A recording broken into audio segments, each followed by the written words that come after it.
Cronkite's Vietnam Report, Reel 1, Tease, Take 4.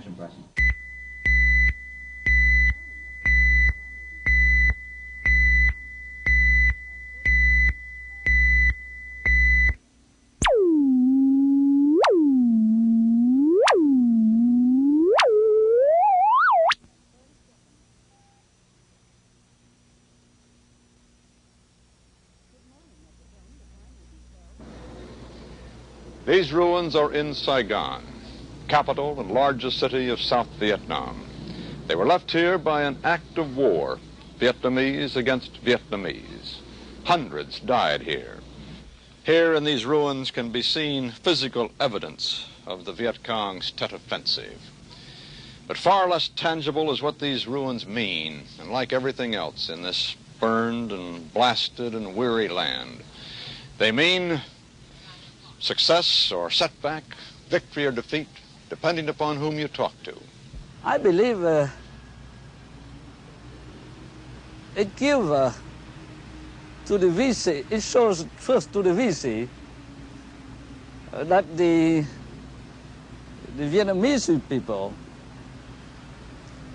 from whom they hope to have a general uprising and to welcome the VC in the city. This is a very bad test for them. I think that people have realized now that there's no secure areas. Your own home in the heart of the city is not secure. I am stunned myself when I see that the Viet Cong can come to your door, knock the door, and just kill you instantly without any warning, and you yourself without any protection from the government. There are doubts about the measure of success or setback, but even more, there are doubts about the exact measure of the disaster itself. All that is known with certainty is that on the first two nights of the Tet Lunar New Year's, the Viet Cong and North Vietnamese regular forces, violating the truce agreed on for that holiday, struck across the entire length of South Vietnam, hitting the largest 35 cities, towns, and provincial capitals. How many died and how much damage was done, however, are still but approximations, despite the official figures. The very preciseness of the figures brings them under suspicion. Anyone who has wandered through these ruins knows that an exact count is impossible. Why, just a short while ago, a little old man came and told us that 2 VC were buried in a hastily dug grave up at the end of the block. Had they been counted? And what about these ruins? Have they gone through all of them for buried civilians and soldiers? And what about those 14 VC we found in the courtyard behind the post office at Hue? Had they been counted and tabulated? They certainly hadn't been buried. We came to Vietnam to try to determine what all this means to the future of the war here. We talked to officials, top officials, civilian and military, Vietnamese and American. We toured damaged areas like this and refugee centers. We paid a visit to the battle at Hue and to the men manning the northernmost provinces where the next big communist offensive is expected. All of this is the subject of our report.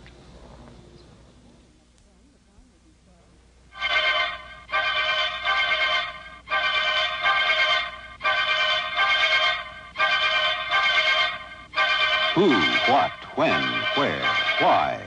Brought to you by the Connecticut General Life Insurance Company. At Connecticut General, we do things a little differently. Tonight, Report from Vietnam by Walter Cronkite. How could the Vietnamese communists have mounted this offensive with such complete surprise? After all, the cities were supposed to be secure, except for the occasional, unpreventable attack of terrorism. As a matter of fact, the whole measure of the success of this war had been that we were pushing out from the secure cities, pacifying the countryside around them in an increasingly widening ring. Now all that seemed to be knocked into a cocked hat.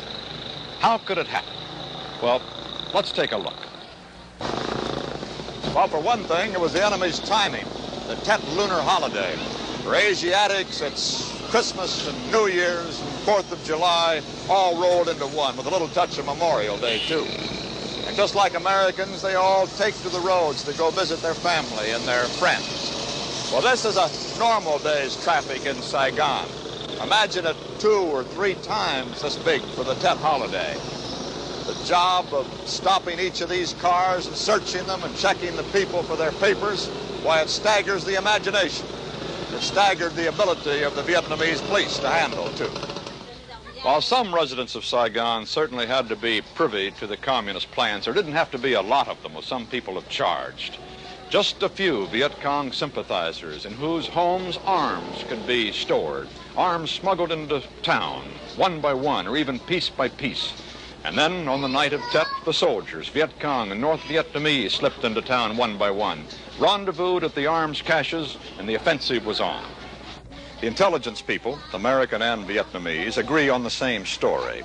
They figured the enemy might launch a big attack on Saigon or another South Vietnamese city.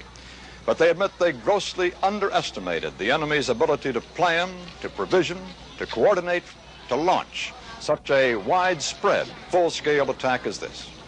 There's some odd stories about this intelligence failure.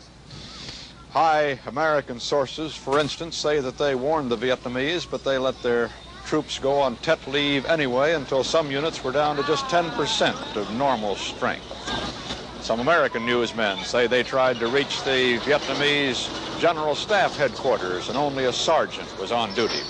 There are even stories believed by many Vietnamese intellectuals that Chief of Police Loan and Vice President Ky warned President Thieu, but Thieu thought it was some sort of a trick, perhaps a coup, and ignored the warnings.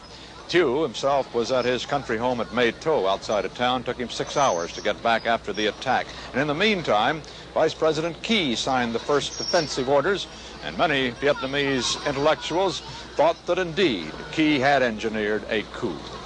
There was even a suspicion that some of the police on checkpoint duty on the highways outside of town accepted bribes instead of identity papers, all in the spirit of Tet, and that many communists got in that way.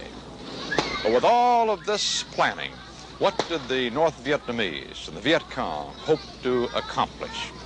Well, we talked to a longtime expert on the Viet Cong who translated many of the captured documents and interrogated prisoners, Douglas Pike, about that. Well, I think that General Giap, who I see as the master architect of the offensive, was trying to do 3 things. I think he was trying to cause the disintegration of ARVN, the Vietnamese Armed Forces, as an organized military system. I think he was trying to cause an uprising of people in the cities, civilians, in a kind of spontaneous outburst of support for the Viet Cong. And I think he was trying to throw a monkey wrench into what he considers the well-oiled American military machine here.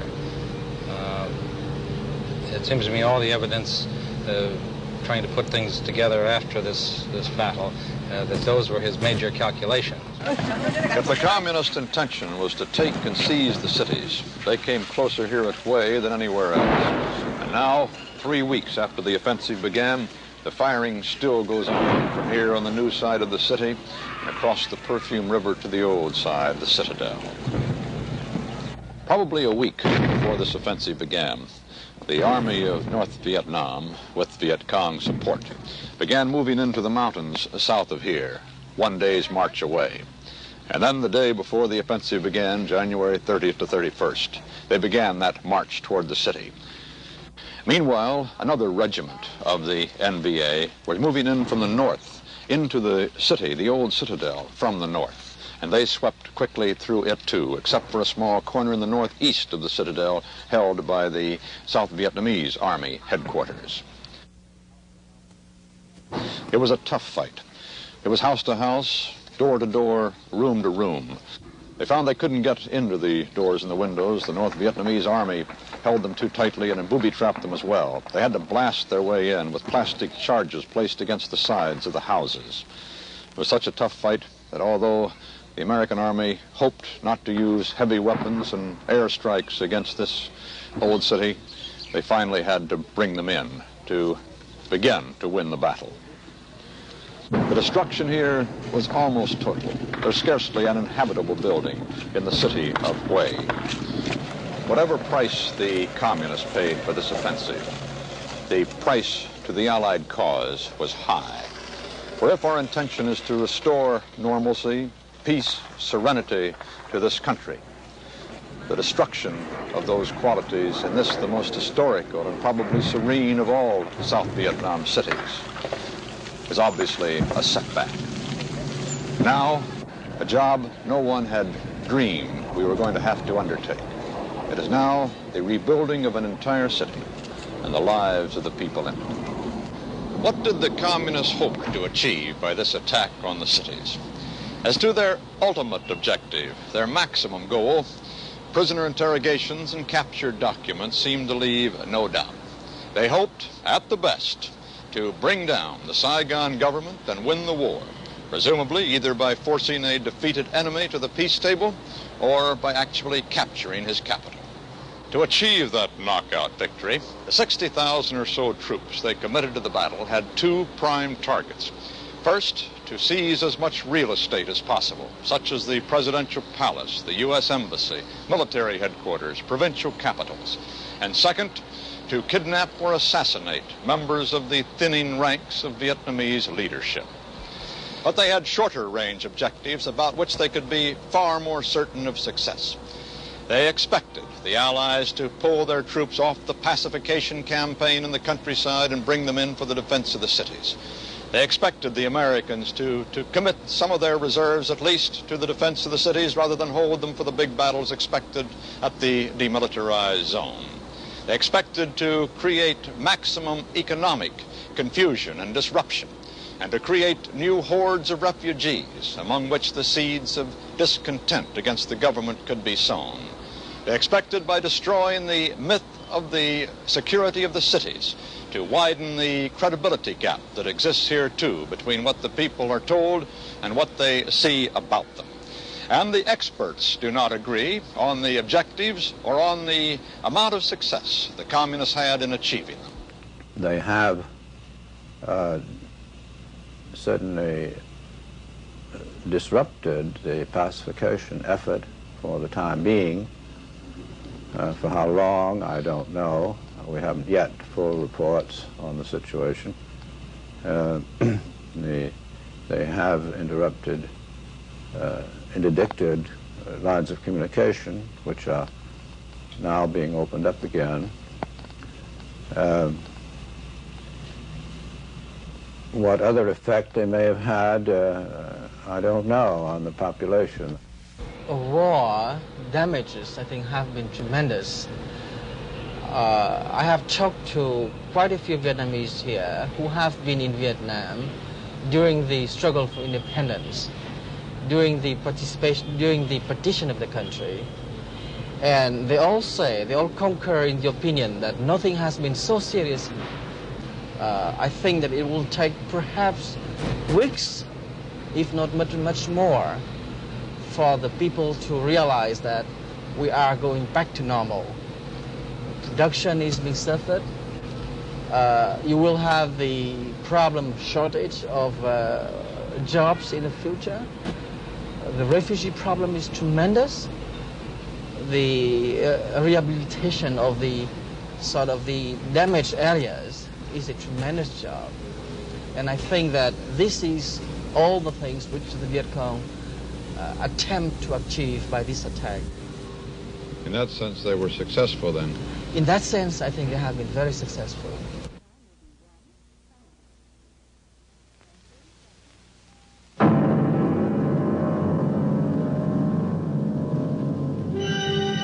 Barren volcanic wasteland in Hawaii. Could man ever make it useful? Man did. On volcanic ashes and rock, he built an Hawaiian paradise. And money to help finance it came from an insurance company, Connecticut General. Half an ocean away in California, another investment to develop cattle land. And in Washington, water from a river far below has made farmlands lush and fertile. The first privately financed irrigation project in the area, Connecticut General has made investments all over America, in land, in buildings, and in the way people live.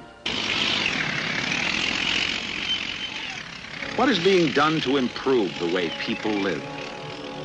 What will the community of the future be like?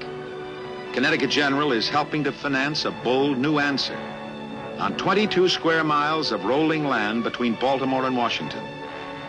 A group of 9 villages in a privately financed, imaginative new city.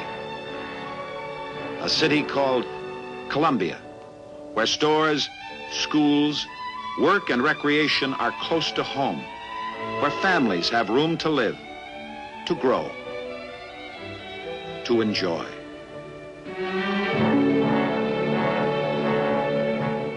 Where kids don't have to be driven everywhere. All insurance companies invest, but Connecticut General feels that a sound investment can also be creative. The Connecticut General Life Insurance Company. At Connecticut General, we do things a little differently. The government's first big test in the wake of the Tet Offensive was the speed with which it could pick up the shattered pieces of its pacification program. And translated into priorities, that meant how quickly could it get the troops that have been pulled into the cities for their defense back into the countryside. The American military leadership, believing this a matter of great urgency, watched carefully, with some trepidation, the government's performance. Would it permit the troops brought into the cities to simply hunker down there indefinitely? Or would it move with dispatch to get them back on the offensive out in the country? Well, these are pacification troops, the black pajamaed men of the government's so-called revolutionary development teams. But they are not back in the countryside, bringing it and keeping it under government control. They are standing guard in a city. This one happens to be Canaan, because the South Vietnamese feel the cities still are far from secure. This is the nature of the setback. What's left of a typical hamlet, once believed secure, but abandoned as the pacification forces rushed to the cities. This district used to be a model of pacification. Now again, most of it is at the mercy of the enemy. Correspondent Robert Shackney talked to Captain Donald Jones, Deputy Pacification Advisor for the district.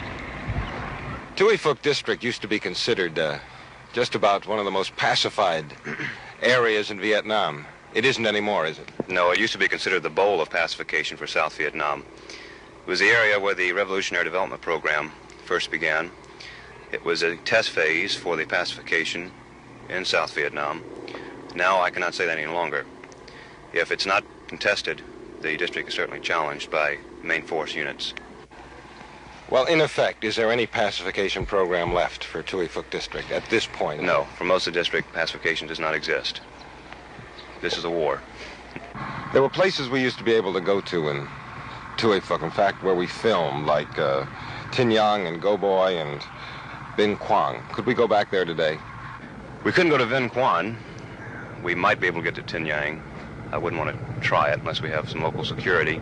Go Boy, we can get to the south part of Go Boy. We can go straight out the road here to Go Boy. We can't cross a bridge. I walked unarmed with just one major casualty through Go Boy in December. Could I do it today? No, you could not. You could not walk through Go Boy today. Are you discouraged? Yes. Pacification is not the only casualty of the Tet Offensive.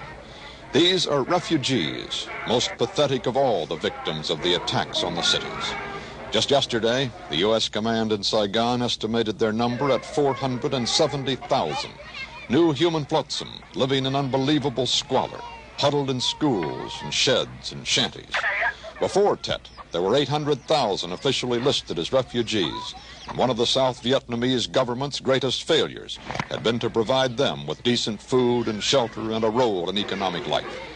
The government could salvage a measure of victory from defeat by moving with decision and dispatch to ease the plight of the new homeless, but there are few signs that it has the capacity or will to do so. And there may be more refugees to come, for the battle for the cities probably is not over. Here in Saigon, 3 weeks after the first wave of the attack was beaten back, there are still small but ferocious battles on the city's perimeter and even within the city's limits. At the big air base and U.S. military headquarters on the edge of town, there's still occasional mortar and rocket attacks. There are reports that elements of 3 North Vietnamese divisions, perhaps 15,000 men, are within a day's march of the city. The helicopters fill the air during the day in the constant hunt for them, and at night, airdrop flares light the city as the search goes on. And this is but phase 2 of a master Viet Cong plan called the Winter-Spring Offensive. Part 1 was the fall campaign against the Allied positions astride the Viet Cong supply routes through the Central Highlands. The attacks on Dak To and Loc Ninh were part of that campaign, and they failed. If they had succeeded, the Viet Cong would have opened up a supply route to bring in even more troops for the attack against the cities along the coast. Those attacks against 35 cities from Quang Tri in the far north to the Delta in the far south were phase 2, which at least in their initial military phase also have failed. Failed, that is, to seize the cities, although they've brought them to near paralysis. Now it's believed the enemy is ready to move on to phase 3 of the Winter-Spring Offensive with the hope that he can recoup there what he lost in the first 2 phases. Phase 3 is to be the attack along the demilitarized zone. He has massed perhaps 40,000 men along here and is expected to kick off at any moment a wide-scale offensive believed intended to overrun Vietnam's 2 most northernmost provinces and perhaps thus to bring the Saigon government in defeat to the conference table. He may move against any of those positions, but perhaps the most dramatic and significant battle may develop at Khe Sanh. Khe Sanh was designed to be a small border stronghold to block enemy infiltration and to provide forward air observation. Now surrounded and bypassed, it no longer serves that function. But for reasons of U.S. pride as much as U.S. tactics, Khe Sanh has been built up into a major bastion where 5,500 Marines are isolated, and not far from which 20,000 more reserves are tied down, far from the now unprotected coastal plains. From the North Vietnamese point of view, Khe Sanh is an ideal target for rocket and mortar attacks from the surrounding hills, while they decide the time to attack or whether to attack.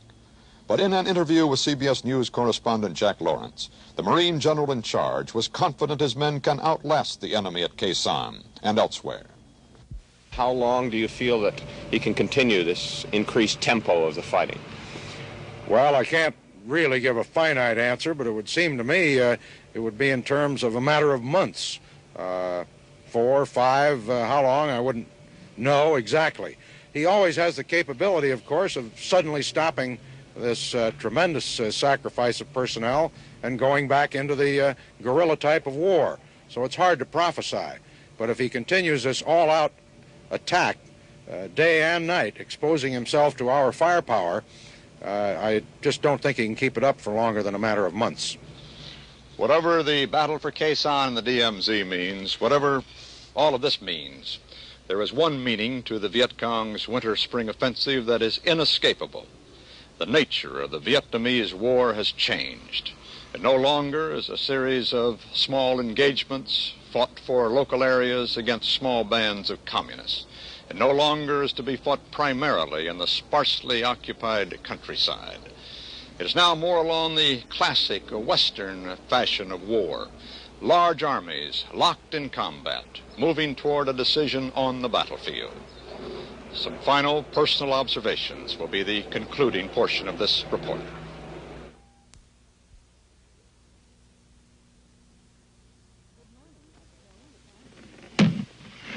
This is no ordinary briefcase. You know that when you look at the price tag.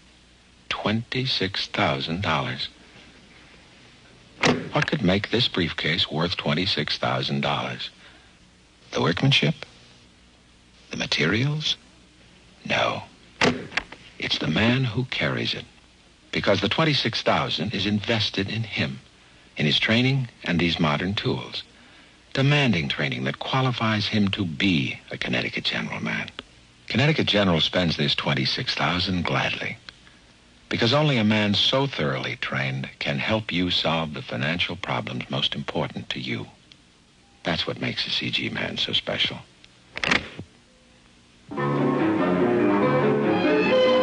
the Connecticut General Life Insurance Company. At Connecticut General, we do things a little differently. Tonight, back in more familiar surroundings in New York, we'd like to sum up our findings in Vietnam, an analysis that must be speculative, personal, subjective. Who won and who lost in the great Tet Offensive against the cities? I'm not sure. The Viet Cong did not win by a knockout, but neither did we, and the referees of history may make it a draw. Another standoff may be coming in the big battles expected south of the demilitarized zone. Khe Sanh could well fall with a terrible loss in American lives, prestige, and morale, and this is a tragedy of our stubbornness there. But the bastion no longer is a key to the rest of the northern regions, and it is doubtful that the American forces can be defeated across the breadth of the DMZ with any substantial loss of ground. Another standoff. On the political front, past performance gives no confidence that the Vietnamese government can cope with its problems, now compounded by the attack on the cities. It may not fall, it may hold on, but it probably won't show the dynamic qualities demanded of this young nation. Another standoff. We have been too often disappointed by the optimism of the American leaders, both in Vietnam and Washington, to have faith any longer in the silver linings they find in the darkest clouds. They may be right that Hanoi's winter-spring offensive has been forced by the communist realization that they could not win the longer war of attrition, and that the communists hope that any success in the offensive will improve their position for eventual negotiations. It would improve their position, and it would also require our realization that we should have had all along, that any negotiations must be that, negotiations, not the dictation of peace terms. For it seems now more certain than ever that the bloody experience of Vietnam is to end in a stalemate. This summer's almost certain standoff will either end in real give and take negotiations or terrible escalation. And for every means we have to escalate, the enemy can match us, and that applies to invasion of the North, the use of nuclear weapons, or the mere commitment of 100 or 200 or 300,000 more American troops to the battle. And with each escalation, the world comes closer to the brink of cosmic disaster. To say that we are closer to victory today is to believe, in the face of the evidence, the optimists who have been wrong in the past. To suggest we are on the edge of defeat is to yield to unreasonable pessimism.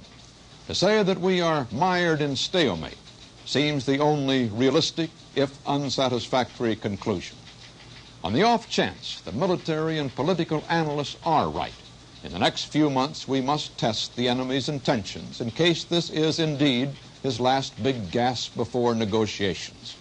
But it is increasingly clear to this reporter that the only rational way out then will be to negotiate, not as victors, but as an honorable people who lived up to their pledge to defend democracy and did the best they could. This is Walter Cronkite. Good night.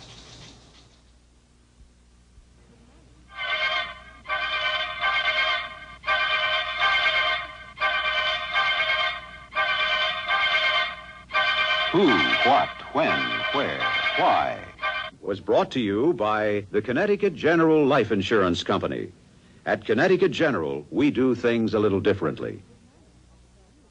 This has been Report from Vietnam by Walter Cronkite.